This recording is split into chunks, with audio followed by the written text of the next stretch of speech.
नमस्ते बच्चों, कैसे हैं आप सब। आशा करती हूँ कि आप बहुत अच्छे से होंगे। आज हम विज्ञान में क्या नया पढ़ेंगे। आज हम पढ़ेंगे जंतुओं और पौधों में परिवहन, और आज हम इसका तीसरा भाग रुधिर वर्ग और पौधों में परिवहन के बारे में जानेंगे। पिछली कक्षा में हमने पढ़ा था कि रक्त हमारे शरीर के लिए कितना महत्वपूर्ण है। हमने रक्त के सभी घटकों के बारे में भी जाना था। हमने ये जाना था कि रक्त हमारे परिवहन तंत्र का एक महत्वपूर्ण अंग है और ये सभी अंगों से जुड़ा हुआ है।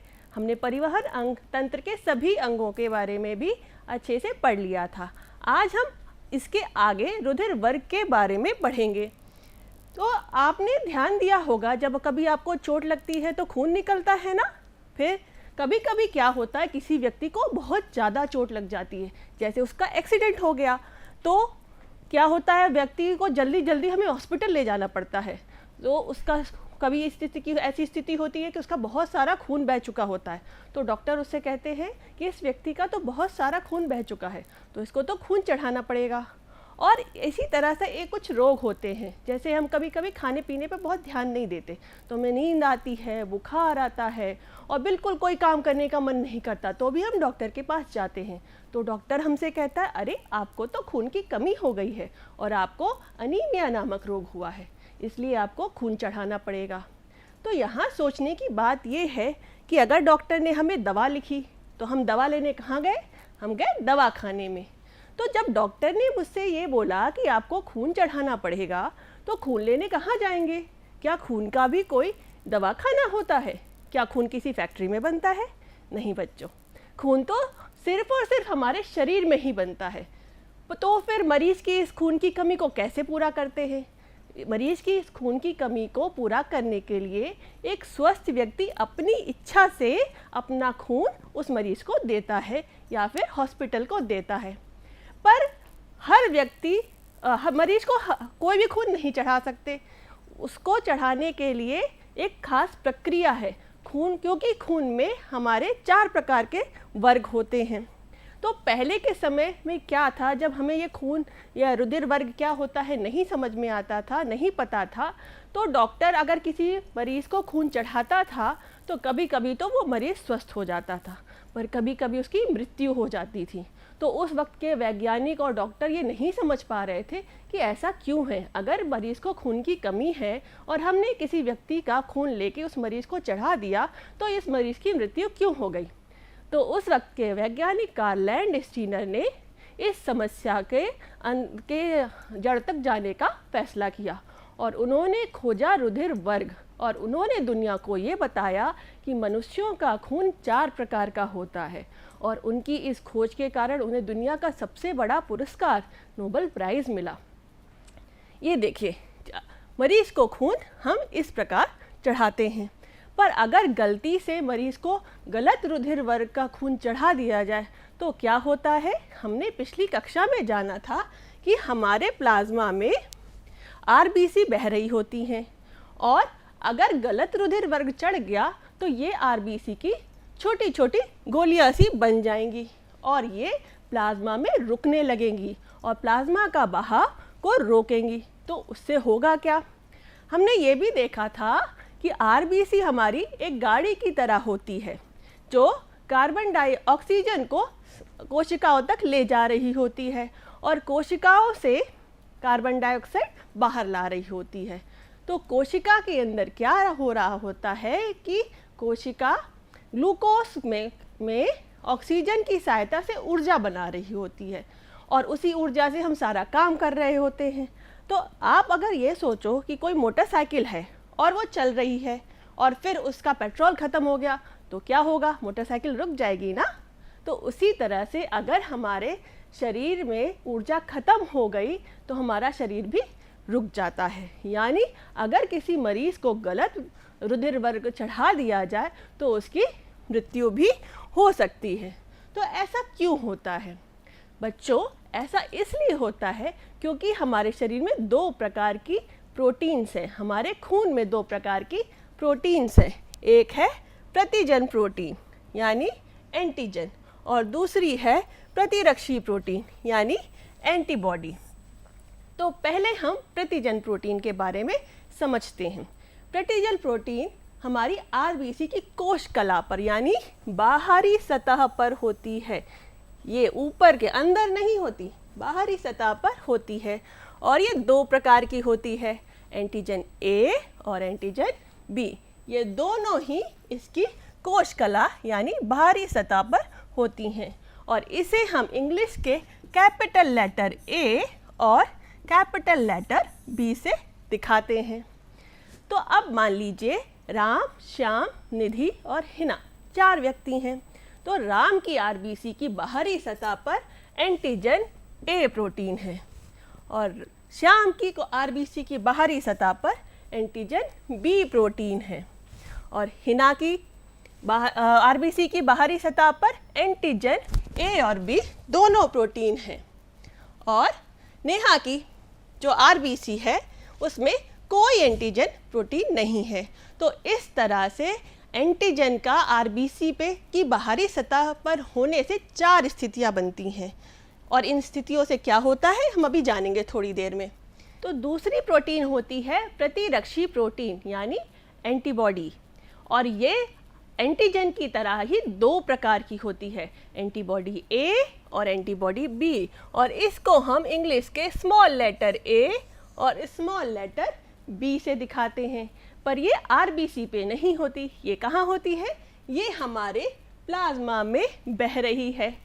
ठीक है, ये देखो जैसे ये क्या है पीले रंग का, ये हमारा प्लाज्मा है और इसमें ये जो बटन्स हैं ये हमारी आरबीसी हैं।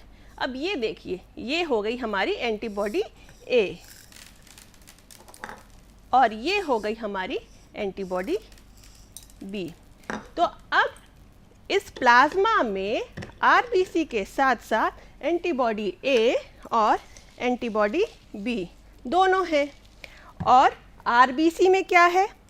आरबीसी में यहाँ इसकी सतह पर ऐसे ये एंटीजन है इस तरह से। तो आरबीसी की सतह पर हो गए एंटीजन और प्लाज्मा के अंदर हो गए एंटीबॉडी और ये सब साथ साथ बह रहे हैं। तो जिस प्रकार से एंटीजन से 4 स्थितियां उत्पन्न हुई थीं उसी प्रकार एंटीबॉडी से भी 4 स्थितियां उत्पन्न होती हैं। जैसे ये श्याम की जो प्लाज्मा है उसमें एंटीबॉडी ए है, राम की प्लाज्मा में एंटीबॉडी बी है, नेहा की प्लाज्मा में एंटीबॉडी ए और बी दोनों हैं और हिना की प्लाज्मा में कोई एंटीबॉडी नहीं है। तो इस प्रकार से और ये सब साथ साथ आरबीसी के बह रहे हैं। तो इस प्रकार से हमें 4 स्थितियां मिलती हैं एंटीजन की और 4 स्थितियां मिलती हैं एंटीबॉडी की। तो जब ए एंटीजन होता है, राम की बॉडी में ए एंटीजन था तो उसके प्लाज्मा में क्या था? बी एंटीबॉडी और श्याम के आरबीसी में बी एंटीजन था तो उसके प्लाज्मा में क्या था? ए एंटीबॉडी और हिना के आरबीसी में दोनों एंटीजन थे ए और बी तो उसके प्लाज्मा में क्या होगा? कोई एंटीबॉडी नहीं होगी और नेहा के आरबीसी में कोई एंटीबॉडी नहीं था, एंटीजन नहीं था तो उसके प्लाज्मा में क्या होगा? दोनों तरह की एंटीबॉडी साथ साथ बह रही होंगी। तो इसको हम इस तरह से समझते हैं कि ए और बी जो है ये हमेशा साथ साथ रहना चाहते हैं, ये एक जोड़े में रहना चाहते हैं।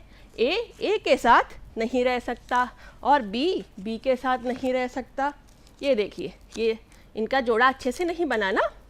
तो ए एंटीजन बी एंटीबॉडी के साथ रहना चाहता है और इसी प्रकार बी एंटीबॉडी ए एंटीजन के साथ रहना चाहती है और अगर ये दोनों साथ साथ आ जाते हैं तो अगर ए बी एंटीजन साथ आ गए तो यहाँ पर कोई एंटीबॉडी नहीं होगी और अगर ए बी एंटीबॉडी साथ आ गए तो यहाँ कोई एंटीजन नहीं होगा। तो हमें क्या पता चला कि ए और बी अच्छे से दोस्ती करके रहना चाहते हैं और ए के साथ नहीं रह सकता और बी के साथ नहीं रह सकता। तो यहीं से हमें ये पता चला कि हमारा रुधिर वर्ग क्या होता है। कार्ल लैंडस्टीनर ने एंटीजन के हिसाब से बताया कि मनुष्यों में 4 प्रकार के रुधिर वर्ग होते हैं। जैसे अगर एंटीजन ए है तो रुधिर वर्ग हुआ ए, एंटीजन बी है तो रुधिर वर्ग हुआ बी, एंटीजन ए बी है तो रुधिर वर्ग हुआ ए बी, और एंटीजन कोई नहीं है तो रुधिर वर्ग हुआ ओ। तो रुधिर वर्ग किससे डिसाइड होगा, एंटीजन से या एंटीबॉडी से? एंटीजन से। तो जब किसी मरीज को हम रक्त चढ़ा रहे होते हैं तो पहले उसका रक्त का परीक्षण करना पड़ता है, और जो व्यक्ति उसे खून दे रहा है उसके रुधिर का भी परीक्षण करना पड़ता है। तो रुधिर चढ़ाने की इस खास प्रक्रिया को, किसी खास तरीके के रुधिर को चढ़ाने की प्रक्रिया को हम कहते हैं रुधिर आधान। क्या बोलते हैं बच्चों? रुधिर आधान। इंग्लिश में इसे हम ब्लड ट्रांसफ्यूजन कहते हैं, ब्लड ट्रांसफ्यूजन। ठीक है, इस चार्ट को देखिए, यहाँ ऊपर क्या है, यहाँ पर जो मरीज है यानी ग्राही, जिसको खून देना है, जिसको खून ग्रहण करना है, उसको हम कहते हैं ग्राही, यानी हमारा मरीज जिसे रक्त की आवश्यकता है। और इधर है दाता, यानी जो खून देने वाला है। तो यहाँ पर दाता के चारों रुधिर वर्ग हैं ए बी और ओ, और ऊपर की तरफ यहाँ ग्राही के चारों रुधिर वर्ग हैं ए बी और ओ। तो अगर ए वाले व्यक्ति को खून चाहिए तो वो किससे किससे ले सकता है? वो सिर्फ ए ही व्यक्ति से खून ले सकता है, बी से नहीं ले सकता, ए बी से भी नहीं ले सकता, और ओ से ले सकता है। फिर इसी प्रकार अगर बी वाला व्यक्ति है, बी रुधिर वर्ग वाला व्यक्ति है, तो वो किस किस से रुधिर ले सकता है? वो ए वाले व्यक्ति से रुधिर नहीं ले सकता, वो बी वाले व्यक्ति से रुधिर ले सकता है, वो ए बी वाले रुधिर वर्ग के व्यक्ति से भी नहीं ले सकता, और वो ओ से रुधिर ले सकता है। इसी प्रकार जब ए बी वाले व्यक्ति को अगर रुधिर की ज़रूरत है तो क्या होता है? वो सभी वर्गों से रुधिर ले सकता है। और अगर ओ वाले व्यक्ति को, ओ ब्लड ग्रुप वाले व्यक्ति को रुधिर की ज़रूरत पड़ी तो वो किससे ले पाएगा? वो इन तीनों में से किसी से नहीं ले सकता, वो सिर्फ ओ से ही अपना रुधिर ले सकता है। इस प्रकार से हमें ये 4 स्थितियां मिलती हैं कि ओ वाला सभी रुधिर वर्गों के व्यक्तियों को अपना खून दे सकता है। तो ओ क्या कहलाया? ओ कहलाया सर्वदाता। और ए बी वाला व्यक्ति सभी व्यक्तियों से खून ले सकता है, यानी ग्रहण कर सकता है। तो ए बी वाला व्यक्ति क्या कहलाया? सर्वग्राही। ठीक है बच्चों, तो यहाँ अब देखेंगे कि किसको कौन सा खून नहीं चढ़ा सकते। जैसे ए जो रुधिर वर्ग वाला व्यक्ति है, जिसके अंदर एंटीजन ए है और प्लाज्मा में प्रोटीन एंटीबॉडी बी है, वो किससे नहीं ले पाएगा? ए और ए बी वाले रुधिर वर्ग वाले व्यक्ति से नहीं ले पाएगा। अगर बी वाला व्यक्ति है तो वो किससे, जिसके प्लाज्मा में ए एंटीबॉडी है, तो वो किससे रुधिर नहीं ले पाएगा? ए और ए बी वाले ब्लड ग्रुप के व्यक्ति से खून नहीं ले पाएगा। अगर ए बी वाला व्यक्ति है जिसके आरबीसी पे ए और बी दोनों तरह के एंटीजन हैं और प्लाज्मा में कोई भी एंटीबॉडी नहीं है, वो सभी से रक्त ले पाएगा। और ओ जिसके आरबीसी में कोई एंटीजन नहीं है लेकिन उसके प्लाज्मा में दोनों तरह की एंटीबॉडी है, वो किसी भी अन्य रुधिर वर्ग से खून नहीं ले सकता। तो अगर गलती से ये दोनों साथ आ जाएं, जैसे ए एंटीजन और एंटीबॉडी ए, या बी एंटीजन और एंटीबॉडी बी, तो क्या होता है? तो आपस में आरबीसी चिपकने लगती हैं और छोटे छोटे गोले से बनने लगते हैं। तो इसको कहते हैं रुधिर का अभिश्लेषण, यानी एग्लूटिनेशन। इंग्लिश में क्या बोलेंगे इसे? एग्लूटिनेशन। ये देखिए, हमारे वाहिनियों में रुधिर कणिकाएं इस तरह से बह रही हैं। ये लाल रुधिर कणिकाएं हैं ना। अब देखिए धीरे धीरे अगर गलत रुधिर वर्ग चढ़ गया तो धीरे धीरे ये चिपकने सी लग रही हैं। ठीक है, ये इस प्रकार ऐसा छोटे छोटे गट्ठे से बन जाते हैं। अगर हम इसमें से एक आरबीसी को देखें तो यहाँ क्या हुआ? ये जो एंटीजन था हमारा, इसके ऊपर एंटीबॉडी आके चिपक गई। अगर ये एंटीजन ए था तो इसमें एंटीबॉडी ए आके चिपक गई और उससे क्या हुआ, इसने इस आरबीसी का आकार बदल दिया, इसकी प्रकृति बदल दी। यानी जो आरबीसी दूसरी आरबीसी से दूर दूर रहना चाहती थी वो अब चिपकने लगती है। तो इस वजह से आरबीसी का इस तरह से ढेर बन जाता है और वो हमारे प्लाज्मा में इस तरह से जमने लगती है और प्लाज्मा रुकने लगता है। तो उससे होगा क्या, जैसे हमारी गाड़ी थी ना आरबीसी, वो ऑक्सीजन को ले जा रही थी कोशिकाओं में और वहाँ कोशिका ऊर्जा बना रही थी। अब ये ऊर्जा बनेगी नहीं तो हमारा जो शरीर है वो रुक जाएगा, यानी मरीज की मृत्यु भी हो सकती है। तो पाठ के शुरुआत में हमने पढ़ा था कि रुधिर किसी दुकान पे नहीं मिलता। तो फिर अगर मरीज को ज़रूरत है रुधिर की तो वो क्या हर व्यक्ति से पूछेगा, भाई साहब हमें आप अपना रुधिर दे दें? नहीं। उस वक्त क्या होता है, जब एक स्वस्थ व्यक्ति होता है वो अपना खून रुधिर बैंक में जमा करता है। रुधिर बैंक एक ऐसी जगह होती है जहां हमारा खून सुरक्षित रखा जाता है। तो इसको रुधिर बैंक क्यों कहते हैं? बच्चों, बैंक एक ऐसी जगह है जहाँ पे कोई भी सामान हम रख सकते हैं और वो वहाँ पे सुरक्षित भी रहता है। जैसे हम अपना पैसा जमा करते हैं ना बैंक में, तो हमने पैसा क्या किया, वहाँ जमा कर दिया और हमारा पैसा वहाँ सुरक्षित भी है। तो उसी तरह से जब एक स्वस्थ व्यक्ति अपना रुधिर बैंक में जमा करता है तो वो वहाँ जमा हो जाता है और वहाँ सुरक्षित भी रहता है। और जब भी मरीज को ज़रूरत पड़ती है तो वो रुधिर बैंक से अपना खून ले लेता है, अपने लिए खून का इंतजाम कर लेता है। तो रुधिर बैंक हमें मिलेगा कहाँ? रुधिर बैंक हर जिला अस्पताल में होता है, साथ ही साथ ये हर बड़े अस्पताल में भी होता है और इसे वर्ग के अनुसार व्यवस्थित किया जाता है। जैसे ब्लड ग्रुप ए का जो रुधिर है वो एक जगह रखा जाएगा, इसी तरह ब्लड ग्रुप बी का रुधिर अगली जगह रखा जाएगा, इसी प्रकार ब्लड ग्रुप ए बी को रखा जाएगा और इसी प्रकार ब्लड ग्रुप ओ को रखा जाएगा। और इसे ठंडा रखा जाता है 4.5 डिग्री सेंटीग्रेड या 40 डिग्री फ़ारेनहाइट तक। इस ताप तक इसको ठंडा रखते हैं। पर आपने देखा होगा कि अगर आपको चोट लगती है और खून बाहर निकलने लगता है तो थोड़ी देर बाद तो वो जम जाता है। तो फिर ये खून जम क्यों नहीं रहा? क्योंकि रुधिर में हम सोडियम साइट्रेट नाम का पदार्थ मिला के उसको सुरक्षित रखते हैं। सोडियम साइट्रेट क्या करता है कि ये शरीर के बाहर रुधिर को जमने से रोक देता है।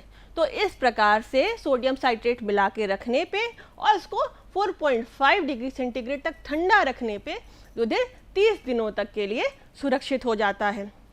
वैसे तो दुनिया में बहुत सारे रुधिर बैंक हैं, पर दुनिया का सबसे बड़ा जो रुधिर बैंक है वो है रेड क्रॉस। रेड क्रॉस संस्था मानव हितों के लिए काम करती है और ये दुनिया में बहुत सारी जगहों पर रुधिर बैंक बनाकर रोगियों की मदद करती है। तो इसको रेड क्रॉस क्यों कहते हैं? ये लाल रंग का है और ये प्लस साइन को अगर हम थोड़ा सा टेढ़ा करें तो ये देखिए क्रॉस सा बन गया ना, इसी वजह से इसको रेड क्रॉस कहते हैं। ये निशान आपने दवाखानों में और डॉक्टर के पास ज़रूर देखा होगा। ये निशान ही रेड क्रॉस संस्था का निशान है। पाठ की शुरुआत में हमने जाना था कि स्वस्थ व्यक्ति अपनी इच्छा अनुसार अपना रक्तदान करता है और जब वो ये काम बिना पैसों के कर रहा होता है तो इस महान कार्य को हम कहते हैं रक्तदान। बच्चों, दान का अर्थ है कि हम किसी को बिना पैसों से कोई चीज़ दे रहे हैं और जब वो जो चीज़ है, वो वस्तु है, वो हमारे खून इतनी मूल्यवान है तब हम उस चीज़ को, तब उस प्रक्रिया को हम कहते हैं रक्तदान। तो ये एक महान सामाजिक कार्य है और इसे हर एक स्वस्थ व्यक्ति को करना चाहिए। हर एक स्वस्थ व्यक्ति के अंदर 4 से 5 लीटर खून होता है और वो आसानी से 1 लीटर खून अपना दान कर सकता है और अगर महीने भर वो अच्छे से खाए पिए तो उसका ये 1 लीटर खून फिर से बन जाएगा। पर जब ये व्यक्ति अपना खून रुधिर बैंक को दे रहा होता है तो सबसे पहले इस व्यक्ति के खून का परीक्षण किया जाता है और परीक्षण में देखा जाता है कहीं इस व्यक्ति को बीमारियां तो नहीं है, क्योंकि अगर ऐसे व्यक्ति का खून ले लिया गया और मरीज़ को चढ़ा दिया गया तो मरीज़ में भी ये बीमारियां हो सकती हैं। ये बीमारियां कौन कौन सी हैं? HIV, हेपेटाइटिस बी और सी, VDRL जिसे हम सिफिलिस भी कहते हैं, और मलेरिया। तो इस व्यक्ति के खून को जब ये देख लेते हैं कि इसमें कोई बीमारी नहीं है, इस व्यक्ति के खून को जमा करके रुधिर बैंकों में सुरक्षित रख लिया जाता है। जब मरीज़ को ज़रूरत होती है तो उसको ये खून दे दिया जाता है। इस खून को सुरक्षित रखने के लिए हम कांच की बोतल का या प्लास्टिक के थैले का उपयोग करते हैं। और जैसे दाता जिसने खून दिया उसके खून का परीक्षण किया गया, वैसे ही खून देने के पहले मरीज़ के भी खून का परीक्षण किया जाएगा और मरीज़ को खून चढ़ाने के समय डॉक्टर उसके पास रहता है और जब मरीज़ को ये खून चढ़ जाता है, वो ठीक से इलाज हो जाता है तो वो मरीज़ स्वस्थ हो जाता है। तो इस प्रकार हमने देखा कि रक्तदान से कितने सारे मरीजों का भला हो रहा है। तो इसलिए हर एक स्वस्थ व्यक्ति को ज़रूर करना चाहिए। तो बच्चों, हमने अभी तक अपने परिवहन तंत्र के बारे में देख लिया। अब हम जानेंगे पौधों में परिवहन तंत्र के बारे में। पौधों में क्या होता है कि छोटी छोटी वाहिनियाँ होती हैं। जैसे हमारे शरीर में छोटी छोटी वाहिनियाँ थी ना, ऐसे पौधों में भी छोटी छोटी वाहिनियाँ यानी पतली पतली नली होती हैं, जो कि उसके जड़ से तने तक और ऊपर पत्तियों तक फैली होती हैं। ये इस तरह से मुड़ जाएगी, पत्तियों या डाल आएगी ना तो ये इस तरह से मुड़ जाएगी और इसी तरह से नीचे जड़ों से भी मुड़ के। तो ये जो वाहिनियाँ हैं, पतली पतली नलियाँ हैं, ये नीचे जड़ों से होते हुए, तने से होते हुए पत्तियों तक फैली हैं। तो इन वाहिनियों को क्या कहते हैं? हमने पिछली कक्षा में तंत्रों के बारे में पढ़ा था ना कि कोशिकाओं के मिलने से क्या बनते हैं? ऊतक, और ऊतकों के साथ काम करने से क्या बनता है? अंग, और अंग एक साथ काम करते तो उससे क्या बनता है? तंत्र। तो पौधे का परिवहन तंत्र दो तरह के ऊतकों से बना है। एक को हम कहते हैं दारू और दूसरे को कहते हैं पोषवा। दारू शब्द बना है दारुण से। दारुण मतलब, दारुण का अर्थ है जो बहुत मजबूत हो, जो फोड़ने वाला हो। तो जड़ें पृथ्वी में फोड़ के ही तो अंदर घुसती है ना, इसलिए इस ऊतक को हम दारू कहते हैं। और इंग्लिश में इसे क्या कहते हैं? इंग्लिश में इसे बोलते हैं जाइलम। क्या बोलेंगे? जाइलम। तो ये क्या करता है? ये जड़ों से पानी को अवशोषित करके पेड़ों के ऊपर तक पहुंचाता है और पानी के साथ साथ इसमें खनिज लवण भी पेड़ों से, जड़ों से नीचे से ऊपर तक पहुंचते हैं। इसमें पानी का जो दिशा है वो सिर्फ ऊपर की ओर बहती है। पानी जड़ों से सोखा जाता है, फिर तने से ऊपर आता है और फिर पत्ती तक पहुंचता है और पत्ती में छोटे छोटे छोटे छोटे छेद होते हैं, जिन्हें हम कहते हैं रंध्र। और वहाँ पर सूरज की गर्मी से ये पानी भाप बन के उड़ जाता है। तो इस प्रक्रिया को कहते हैं वाष्पोत्सर्जन। तो क्या हुआ, फिर से समझ लेते हैं। यहाँ से दारू जो ऊतक है उसने पानी सोखा और पानी सोखते हुए जड़ से वो तना, तना से शाखा, शाखा से पत्ती और पत्ती से फिर फल तक पहुँच जाता है। और इसकी दिशा किस तरफ है? सिर्फ ऊपर की ओर, और साथ में खनिज लवण भी पहुंच जाते हैं। दूसरा जो ऊतक है उसको हम कहते हैं पोषवाह। पोषवाह दो शब्दों से मिलकर बना है। कौन कौन से शब्द हैं ये सोचिए, हमने पिछले पाठ में किया था ना। ये शब्द हैं पोष और वाह। पोष शब्द से बना पोषण यानी पौधे का खाना, और वाह शब्द से बना वाहन, यानी इस पूरे पोषवाह शब्द का अर्थ हुआ कि खाना एक जगह से दूसरी जगह जाएगा। तो खाना कैसे बनता है पौधे में? क्या आपको पता है? खाना सूर्य की उपस्थिति में पत्तियों में बनता है, और ये जब पत्तियों में खाना बन जाता है तो पत्तियों से जड़, तना, फल फूल सब जगह तक ये खाना पहुंच जाता है। ये देखिए इस प्रकार से यहाँ पत्तियों में खाना बना और सूर्य की उपस्थिति में, और उसके बाद ये हर जगह पहुंच गया। यहाँ नीचे जड़ों तक भी पहुंच गया, यहाँ शाखाओं में भी पहुंचेगा, और इसमें अगर कोई फल लगा होगा वहाँ तक भी पहुंचेगा, फूल होगा तो वहाँ तक भी पहुंच जाएगा। ये देखिए ये हमारा पेड़ है और इसमें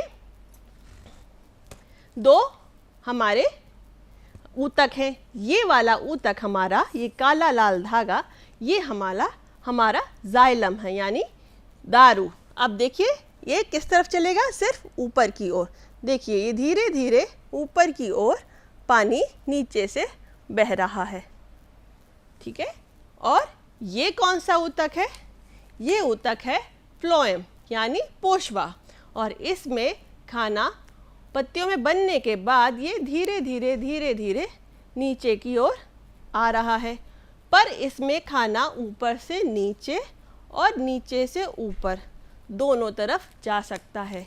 इसमें क्या होता है, इसमें पानी नीचे से ऊपर गया और ऊपर पत्तियों में सूरज की उपस्थिति में उड़ जाता है, यानी भाप बनकर निकल जाता है। तो यहाँ खाने की दिशा क्या हो गई, ऊपर से नीचे और नीचे से ऊपर दोनों ओर। बच्चों यहाँ हमारा पाठ समाप्त होता है। चलिए कुछ अभ्यास कर लेते हैं। रुधिर वर्ग से रुधिर आधान में सहायता मिलती है, तो ये सही है या गलत, बताइए। ये सही है। रुधिर वर्गों का निर्धारण एंटीजन से होता है। हमने पढ़ा था ना, किससे था, एंटीजन से या एंटीबॉडी से। ये एंटीजन से था, इसलिए ये सही है। अब हम मिलान करते हैं। हमने अभी पढ़ा जाइलम क्या करता है, भोजन का वहन या जल का परिवहन। जाइलम जल का परिवहन करता है। फ्लोएम क्या करेगा, फ्लोएम भोजन का परिवहन करेगा। और रंध्र क्या थे, रंध्र पत्तियों में छोटे छोटे छेद थे जो क्या कर रहे थे, जो पानी को भाप बनके उड़ाने में मदद कर रहे थे। तो इसको क्या होगा, ये प्रक्रिया क्या थी, वाष्पोत्सर्जन। और स्टेथोस्कोप, ये हमने पिछले पाठ में पढ़ा था। स्टेथोस्कोप क्या कर रहा था, इसको हम कान में लगाते थे और क्या सुनते थे, अपने दिल की धड़कन। और धड़कन को हमने क्या बोला था, स्पंदन। तो ये क्या आएगा, हृदय की स्पंदन को सुनने में स्टेथोस्कोप मदद करता है।